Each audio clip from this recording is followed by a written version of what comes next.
My name is Julie Garcia, and for the Great Films Project, I chose Mysterious Skin. The reason I chose this movie is because it is definitely one of my favorite films of all time. It was adapted into a film and directed by one of my favorite filmmakers, Gregg Araki.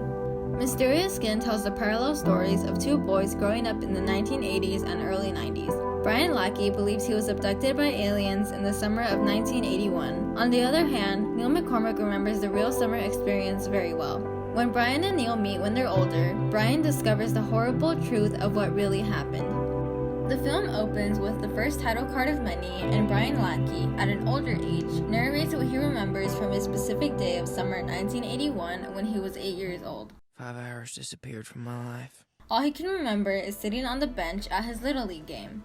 He is found in the cellar by his sister, who points out his nosebleed.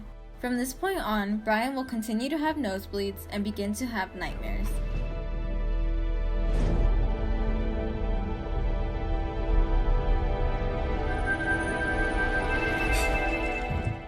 The film cuts to the title card introducing Neil McCormick and his summer. His older self narrates the first sexual experience he had upon watching his mother and her boyfriend who were outside. It was Neil's mother's boyfriend who came up with the idea that Neil should join Little League.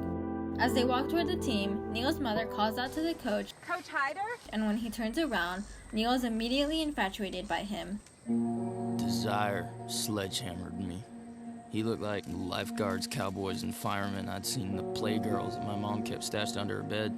After joining the team, the coach calls Neil's mother to inform her that he is taking the team out to celebrate their latest victory. He picks up Neil and he asks where the rest of the team is, to which coach replies, "Well, looks like it's just gonna be you and me today, bud." Cool. After watching a movie and arriving at Coach's house, he starts to take pictures of Neil. The editing here was done to make the scene joyful and make the audience smile upon seeing Neil having fun making different faces. But once Coach puts his finger in Neil's mouth, the happy music fades and the sound effect of the last picture being taken acts as a light bulb to realize Coach taking the pictures was actually a very dark thing. That's perfect. One of the key scenes where editing plays an important role is when the film cuts from the final scene to the ending credits. The scene fades from the audience looking directly at Neil and Brian to a crane shot over their heads that appears to rise slowly. I say appears to because it's really the editing that created the illusion of a rising crane. The only thing on screen is Neil and Brian on the couch, the rug, and the lamp on the table. The rest of the living room is cut out in the editing stage, and what we see actually decreases in size. It keeps getting scaled down until it fades to a completely black screen as Neil says, Disappear. The film includes a musical score composed and performed by Robin Guthrie and Harold Budd. It also includes songs from 80s and 90s dream pop acts Slowdive and Ride to keep the 80s-90s feel alive in the film's world. Music plays a great part in this aesthetical shaping, and because of that, the whole film has a very dreamy flow.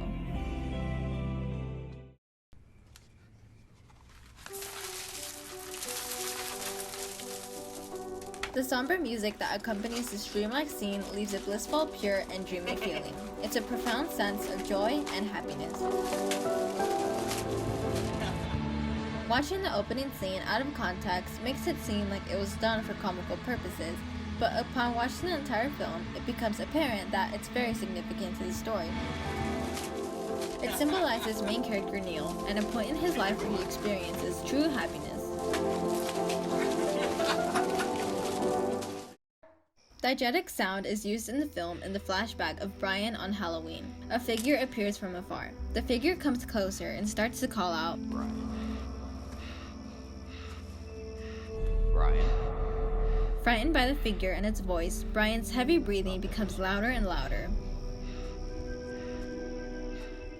This scene has a combination of flashback shots and the present time as Neil narrates to Brian what happened in 1981. We'll take you home.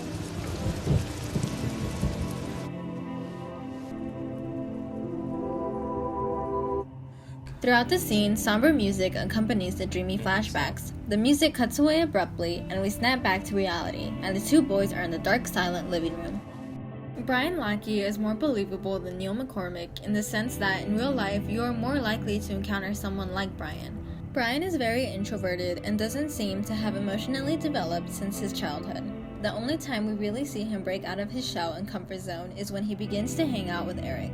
Although Brian's narration, which is voiced by Brady Corbett, opens Mysterious Skin, he isn't the film's central character. That would be Neil, played by Chase Ellison as an 8-year-old and by Joseph Gordon-Levitt as a young man. He remembers Little League very well. He idolized his coach, went home with him, was seduced with video games, and sexually molested. The molestation continued that whole summer, as Neil identified with the coach as a father figure that leads him in adolescence to become a prostitute.